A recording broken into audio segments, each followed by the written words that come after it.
Dan saudara, akhirnya di hadapan saya adalah seorang pengusaha yang ia pernah bekerja sama dengan konsorsium judi 303. Saya berhasil untuk membawanya ke sebuah tempat untuk saya wawancara terkait dengan konsorsium judi. Saya memanggilnya dengan nama samaran, yakni Ali. Mas Ali, apa kabar? Sehat selalu? Iya, baik. Sehat selalu, Pak. Saya mendengar Anda sempat menjadi narapidana, betul ya? Iya, betul, Pak. Bukan terkait kasus judi? Bukan. Kasus yang lain? Iya. Padahal Anda adalah pembuat situs judi? Betul ya? Betul, Pak. Apa yang Anda lakukan, Mas Ali? Saya buat desain websitenya dan menawarkan pada customer. Oh, jadi Anda membuat situsnya lalu menjual kepada pengusaha lain lah, gitu Iya, ya? betul. Ada berapa yang Anda buat situs judi online itu? Untuk tahun kemarin terakhir puluhan lah. Puluhan? Dan Anda lebih senang untuk membuatnya saja? Iya, betul.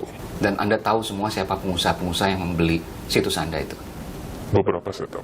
Lalu apa kaitannya dengan konsorsium 303? Kalau konsorsium itu untuk keamanan saja di Indonesia. Anda kenal dengan orang-orang di konsorsium? Iya, beberapa.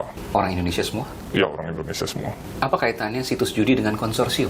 Jadi gini, selama pas pandemik terakhir, tahun 2020, Ya. itu banyak yang diusir-usirin dari negara lain. Warga Indonesia mereka ya? Warga Indonesia. Sebelum mereka adalah bandar judi juga, bandar judi online. Iya. Lalu mereka kembali ke Indonesia dan kemudian membuat di Indonesia. Melanjutkan. Oke. Lalu? Ya, setelah melanjutkan, harus ada keamanan di sini. Karena tidak mungkin menjalankan itu tanpa ada backup. Oh, waktu di luar negeri aman? Iya, dia aman. Kalau masuk ke Indonesia, pilihannya satu. Anda ditangkap atau? Jalan terus. Tapi kalau untuk jalan terus nggak mungkin. Karena di Indonesia banyak polisi pintar, Pak. Yang akan menangkap Anda. Iya. Tapi kok Anda nggak ditangkap? Atau orang-orang yang lain nggak ditangkap? Kenapa? Karena sudah bayar Bayar kemana? keamanan. Ke Konsorsium 303. konsorsium. Oh, jadi pemilik situs judi ini, dia harus membayar ke konsorsium. Saya sebut konsorsium judi online ya. Lalu kemudian setelah bayar, tidak ditangkap. Ya, untuk sebulan doang. Ada masa waktunya. Oh, sebulan sekali harus bayar. Loh, konsorsium ini kan bukan aparat kan? Aparat. Kan pengusaha. Aparat. Kerjasama antara pengusaha dan aparat keamanan. Anda tahu bahwa konsorsium Anda membayar kepada aparat atau Anda membayar kepada pengusaha? Bayar pada aparat. Langsung kepada aparat? Iya. Bukan ke pengusaha? Kerjasamanya seperti itu. Ya, tapi yang Anda bayarkan misalnya rekening kan? Oh. Nah, Anda tahu kan ya? Ketika Anda buat situs judi, lalu pengusaha membeli, lalu mereka membayar ke konsorsium, membayarnya itu ke rekening siapa? Ke rekening biasanya atas nama lain. Pengusaha. Iya. Berarti bukan aparat dong. Bukan aparat kan? Dari mana Anda bisa tahu kalau itu aparat? Karena aparat sendiri yang minta. Lu transfer lu ke sini lu. Aparatnya itu oknum polisi? Iya. Benar. Oknum polisi itu menghubungi kawan Anda Iya. untuk meminta menyetor. Lalu kemudian disetorlah dari pemilik situs judi tadi ke rekening atas nama seorang pengusaha, gitu ya? Iya, betul. Berapa yang disetor untuk satu situs judi atau satu perusahaan? Minimal 20 juta. 20 juta. Yang paling besar? Yang paling besar bisa puluhan M. Puluhan miliar. Jadi kalau diperkirakan, konsorsium itu dapat satu bulan dari ribuan situs judi berapa kalau Anda hitung itu? Ratusan miliar bisa. Untuk yang kecil aja lah ya. Untuk Ya. yang kecil minimal 20 juta. 20 juta. Yang paling besar? Yang paling besar bisa puluhan M. Puluhan miliar Puluhan miliar. per bulan. Iya, per bulan. Dan itu rutin. Iya, rutin setiap bulan. Kalau tidak membayar, pasti ditangkap. Pasti ditangkap. Ditutup webnya.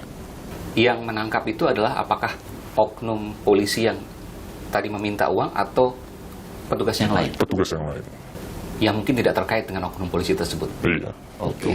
Tapi bisa jadi diinformasikan bahwa ini ada bandar dan lain sebagainya. Iya, Lalu kemudian betul. datanglah polisi untuk menangkap Anda. Jadi boleh saya sampaikan, selama Anda membayar ke konsorsium, maka informasi itu tertutup. Iya. Anda keamanan. dilindungi. Iya, betul. Tidak akan ditangkap. Tidak akan. Sampai sekarang ada berapa situs judi online yang Anda tahu yang masih beroperasi? Untuk sekarang, saat ini, sepertinya yang di Jakarta udah bersih. Yang di Bali masih ada. Di Bali. Sisanya luar negeri semua. Bali, Batam, Anda tahu lokasi-lokasi? hanya tahu kota-kota besar. Oke. Waktu itu Anda di mana? Saya di Surabaya. Surabaya. Di Jakarta juga ada. Ada, tapi nggak saya fokusin di Jakarta. Servernya di luar negeri semua. Servernya di luar negeri semua. Ada Myanmar, ada Kamboja, ada Filipina, ada Vietnam. Ini ada dua hal ya, transfer ke konsorsium lewat bank lokal. Atas nama pengusaha itu. Kalau orang yang main judi, ya, siapapun warga, kan rata-rata 10.000, 20.000 itu berdasarkan temuan PPATK. Kecil-kecil, tapi banyak sekali, betul ya? Iya, betul. Oke. Itu bayarnya ke rekening apa? Rekening bank lokal. Bank lokal. Kan atas namanya ketahuan dong, ketika mau main judi online, dia harus transfer ke bank lokal atas nama orang yang bersangkutan. Misalnya atas nama Anda, Ali misalnya. Ketahuan dong. Itu nama fiktif atau bukan? Ada yang fiktif, ada yang asli. Artinya kalau seandainya mau dibongkar, gampang dong. Bisa, tergantung niat. Ketahuan nggak sih kalau itu bayar untuk aliran dana judi online? Bisa ketahuan. Dari Bukti transfer. kenapa transfernya? Transaksi yang mencurigakan. Dari mana kemudian terasa mencurigakan? Karena transaksi. 10.000, 20.000 itu banyak banget. Iya, betul. Sehari bisa berapa itu? Berapa transaksi itu? Bisa ribuan. Satu situs. Satu situs ada beberapa. Luar biasa. Satu situs sehari bisa ribuan. Untuk satu bank saya. Satu bank saja, karena ada beberapa bank pasti ya. Iya, dalam 1 jam misalkan bisa ratusan atau ribuan. Karena kita sudah memakai sistem auto deposit juga. Maksudnya? Auto deposit, jadi begitu orang deposit, mereka hanya baca nominal dan nama. Oke. Dan username. Dia otomatis saldo akan masuk dan uang akan masuk. Lalu Anda ditangkap bukan karena judi tapi karena kasus lain. Kenapa? Anda punya salah apa sih terhadap konsorsium? Masalah, Karena Anda nggak store ke konsorsium. ya pertama nggak setor. Kenapa Anda nggak store? Karena saya pikir cuma sebentar doang di Indonesia. Anda mau kabur ke luar negeri. Iya, kembali ke luar negeri untuk menjalankan bisnis judi online seperti ini. Karena dirasa lebih aman di luar negeri. Lebih aman. Nggak 100% lebih aman. Nggak ada uang untuk konsorsium. Tidak ada yang mengganggu-gugat karena di luar resmi. Resmi. Misalnya di mana itu? Misalkan seperti di Myanmar. Oke. Kami bekerja sama dengan perusahaan gaming atau perusahaan yang bisa dibantu oleh pemerintah sana. Kami akan memakai jasa seperti itu. Tapi transfer banknya tetap bank lokal di Indonesia. Iya, Cuma Anda berada di sana. iya, Betul. Kalau Anda Kantor. kembali ke Indonesia, maka Anda harus setor ke konsorsium. iya, betul. Kenapa kembali ke Indonesia? Karena pada waktu pandemi disuruh kembali ke negara masing-masing. Iya, diusir kami. Iya. Berapa bulan Anda nggak bayar ke konsorsium? Kurang lebih 4 bulan. 4 bulan. Iya. Dan langsung ditangkap dengan alasan apapun. Iya. Jadi kalau diperkirakan, konsorsium itu dapat 1 bulan dari ribuan situs judi berapa kalau Anda hitung itu? 1 bulan. 1 bulan ratusan miliar bisa. Ratusan miliar. Ratusan miliar bisa. Hitungan saya, Kalau satu Indonesia ya. iya satu Indonesia. Ratusan miliar bisa. Ratusan miliar. Bisa.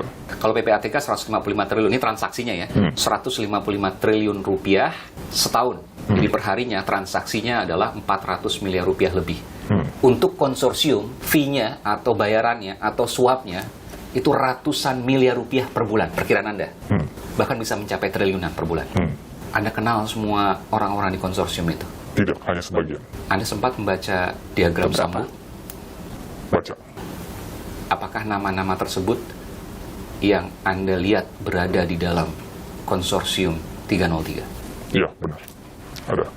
Anda yakin dengan jawaban Anda? Iya. Kenapa Anda bisa mengatakan itu?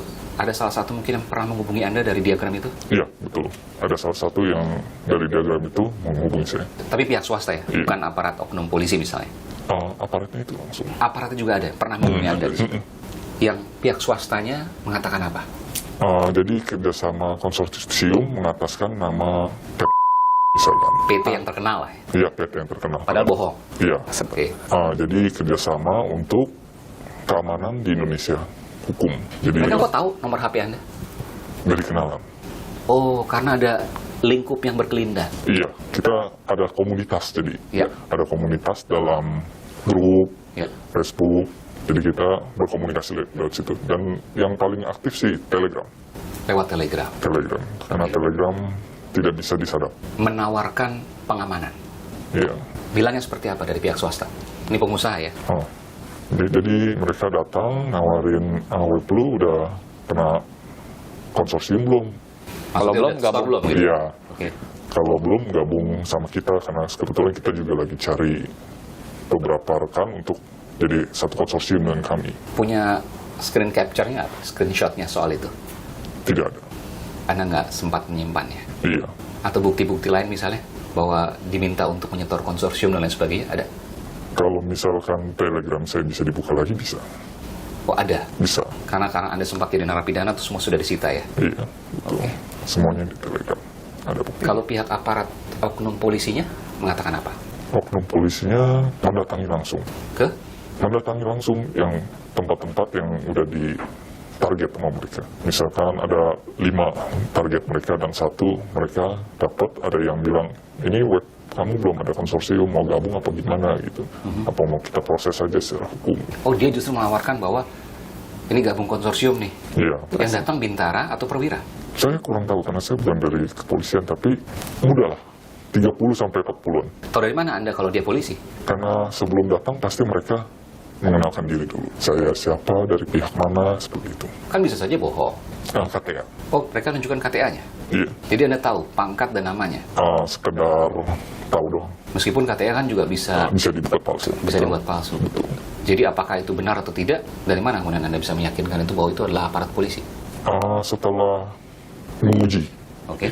Menguji apakah benar dari polisi, kalau misalkan mau diproses seperti apa, kalau nggak diproses seperti apa. Okay. Kalau emang polisi kan pasti dia tahu. Dan ketika Anda tidak membayar, benar Anda ditangkap? Iya, betul. 4 bulan tidak membayar, sempat ada peringatan dulu, tolong dibayar, kalau tidak akan ditangkap. Peringatan nggak ada ya, tapi mereka cuma langsung tiba-tiba datang aja. Jadi nggak ada peringatan pertama, peringatan kedua untuk membayar ke konsorsium, tidak ada?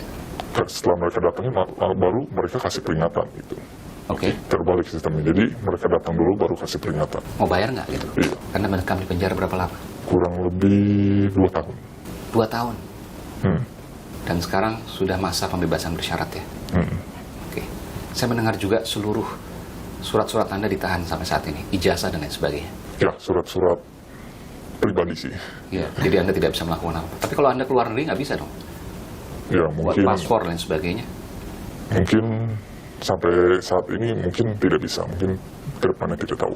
Anda sudah mencoba untuk mengajukan pelindungan ke lembaga negara misalnya, LPSK misalnya, Ya, sudah coba. dan belum ada perkembangan lebih lanjut soal itu. Belum ada perkembangan. Kenapa Anda membongkar ini semua? Karena saya pikir sudah saatnya Indonesia keluar dari lingkaran seperti ini. Karena negara kita ini bisa hancur. Dengan judi? Iya.